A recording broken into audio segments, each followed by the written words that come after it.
For most parents, raising a child with disabilities or special education needs, coupled with coping with the regular needs of other children who are not disabled, can be most challenging.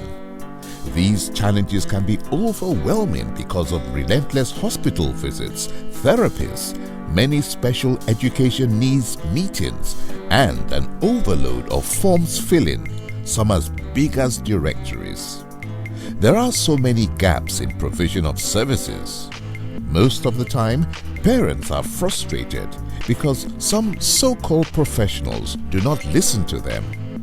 Most of the time, we are parents by choice, but we are not carers by choice. As carers, we are faced with a fight against ill health, mental health issues, poverty, social isolation, and much, much more. It is really difficult. It is really difficult because he had, which is autism. I didn't know much about autism, so I had to attend a lot of workshops to understand what autism was about. Although I know a little bit about it, but it is really hard to cope.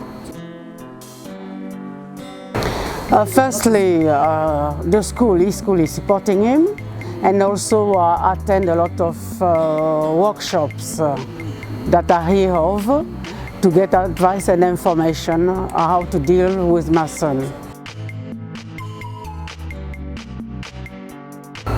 It is really hard on us because all our focus is on him. All our focus is on him. We are all trying to help him the best we can. Yes, it does worry a bit because I don't know what his future will be, you see. I don't know what will be his future. One day I attended a workshop. I think it was in a Tomlinson Center where EAP, the organization EAP was, and Acne Learning Trust obviously, yourself, Grace, you were there introducing your organization to us, and you came talk to me, explain to me about your organization, and then I said to myself, let me have a go and see what is the organization about.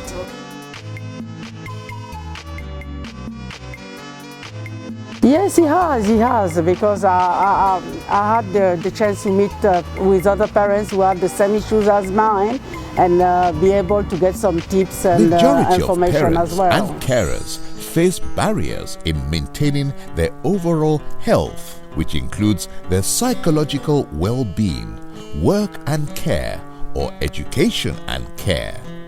These caring responsibilities require emotional strength and flexibility, which has a marked impact and results in unavoidable life changes. These challenges explain the reason why there are so many parents that are disengaged, and the majority of parents and carers are still struggling. Mrs. Grace Alexander, CEO, Star Children Initiative. There are so numerous challenges you go through raising a child with special needs.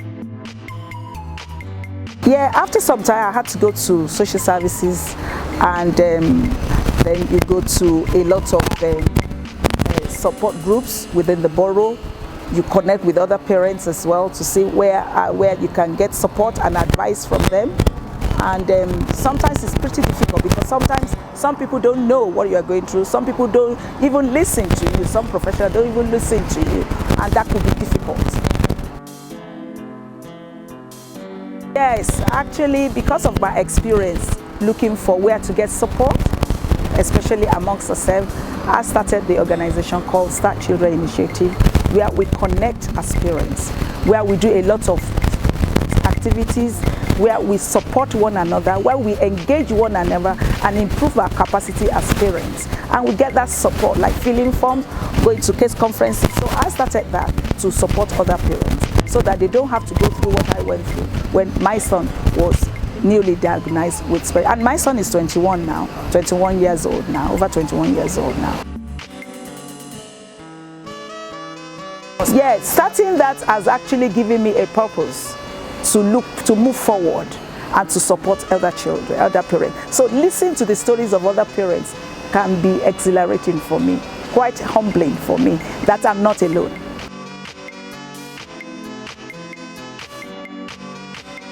To support one another is a support group. We counsel one another. Obviously, we face mental health issues such as I went through psychosis. I was depressed, and most parents can identify with this, especially when you don't know what to do. You don't know the diagnosis. So I went through that, and with Star Children, we can be able to connect with one another, support one another, because the help we are looking for is within us as parents, so that we don't feel excluded. The challenges are getting him the right help and seeking advice from myself and my family to know how to help him. Well, it impacts because when we didn't know, it was difficult to know how to support him, and now we do know, we're still finding out information and advice. Well, that we're still in the process of assessing at the moment, but I hope that he will be able to function and live a proper, full and decent life. Because I went to a support group and Grace herself was there and told me what she could offer and help and advise wise, and I've never looked back since then. So the main challenges, I think, are the unpredictability of his disability, because it's mainly a physical one, and it's actually sickle cell, and it can at any time just rear its ugly head and make him sick. So that in terms of planning, so planning a holiday or even just doing something like taking him to school, we don't always know when he will be in pain. So for example, this week where the weather's been up and down all the time, 1 minute it's raining and cold, next minute we've got beautiful sunshine like today, it's so unpredictable, and I think that is the major challenge, I would say, for me. So how it affects our family as a whole is that, again, it's very difficult to make things work within the family setting. So for example, we've got issues with things like planning a holiday. So we have in the past actually planned to go on day trips and things like that, and then all of a sudden we can't go because he's ill. And that also sometimes has an effect on his sibling. His sister, although she loves him, she knows what he has, she understands, but obviously as a child, you know, you're disappointed, aren't you? You feel like, oh, you know, I wanted to go out with the family and do something fun, and all of a sudden I can't go. So that's difficult. The other thing, how it affected the family, is that I had to, in the end, give up my jobs. I had 2 part-time jobs. When one of the contracts ended, I didn't take up another one. And then I had to give in my resignation because it was just too much. It was too much of a difficult situation to forever be able to be available for my child when I know I've always got to run off and do something. That's why I run my own business, because now I can do things in my own time, and I can always be there for him when he comes home from school. And luckily his father also works from home.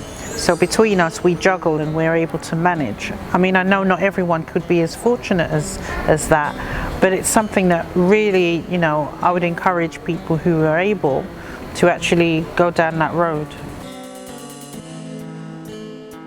So I heard about Star Children from Grace when I met her at a HIP, Hackney Independent Parents Forum meeting. That was the first time I met her. Also met Grace at HCVS. And I heard about it, and I thought this would be a really good opportunity to meet other mothers in a different setting, in a kind of capacity building setting, something which will encourage and help people to develop their skills and hopefully, go further than just being the parent or caregiver of a child with a disability.